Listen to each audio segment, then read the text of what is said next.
Hello friends, welcome to my YouTube channel. আজকে আমি তোমাদের জন্য অ্যাডভান্স ইংলিশের আরও একটা নিউ টপিক নিয়ে চলে এসেছি। আমরা আমাদের দৈনন্দিন জীবনে এই ধরনের শব্দগুলো প্রায় ইউজ করি। ভাত টাট, ঝাঁট ঝুট, জল টল। এর জন্যে আমরা যে ইংলিশ ফ্রেজটি ইউজ করব সেটি দেখে নাও কি লেখা আছে, অ্যান্ড অল। এবার স্ট্রাকচারটি দেখো।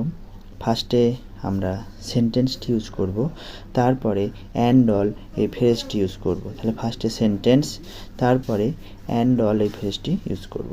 নাও বেশ কিছু এক্সাম্পল দেখো। কাজবাজ কিছু নেই নাকি, তাহলে এখানে ইংলিশে কীভাবে বলবো, is there nothing to do and all. কাজবাজ কিছু নেই নাকি, আমরা এই ধরনের সেন্টেন্স প্রায় ইউজ করি। তাহলে ইংলিশের সেন্টেন্সটি হবে, is there nothing to do and all.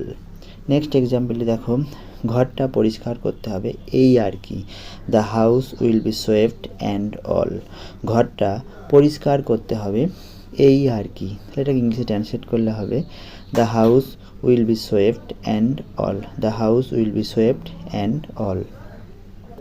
আমি সারাদিন উপোস, জল টল কিছুই খাইনি, এটা তো আমরা প্রায়ই বলে থাকি।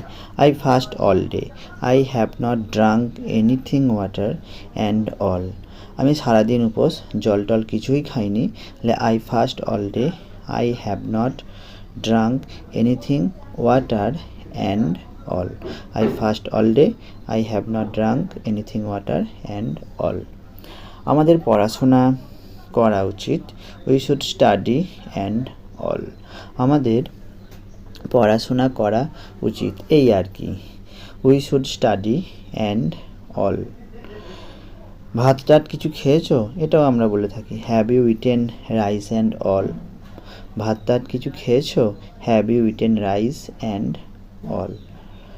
Have you eaten rice and all. Friends, তোমাদের যদি ভিডিওটি ভালো লাগে তোমরা অবশ্যই ভিডিওটি লাইক করতে ভুলবে না এবং আমার চ্যানেলটিকে সাবস্ক্রাইব করতে ভুলবে না। সবাইকে অসংখ্য ধন্যবাদ ভিডিওটি দেখার জন্য।